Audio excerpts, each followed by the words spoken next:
বাড়িতে অনেকদিন ধরে পড়েছিল এই পুরনো কার্ডবোর্ডগুলো। তাই না ফেলে দিয়ে ভাবলাম এটা দিয়েই কিছু দরকারি জিনিস বানানো যাক। তাই বসে পড়েছি আজকের এই নতুন ভিডিও নিয়ে। তো তোমরা যারা ফার্স্ট টাইম আমার চ্যানেলে আমার ভিডিওটা দেখছো, তারা প্লিজ চ্যানেলটাকে সাবস্ক্রাইব করে দিও। আর ভিডিওটা শেষ অবধি দেখে একটা লাইক করে দিও। তো আপাতত তোমরা দেখে বুঝতেই পারছো যে আমি কি বানাচ্ছি। আমি কার্ডবোর্ড দিয়ে বানাচ্ছি ডেস্ক অর্গানাইজার। তো এখানে আমার যে কাজের জিনিসগুলো থাকে, যেমন হলো আমার যা ভিডিওর দরকারি সেগুলো অগোছালো পড়ে থাকে।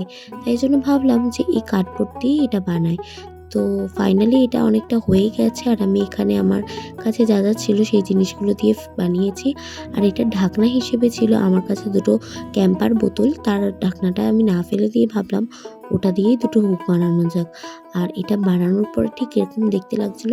তোমরা জানিও এটা দেখতে কেমন লাগছে। আর ভালো লাগলে অবশ্যই লাইক করে দিও।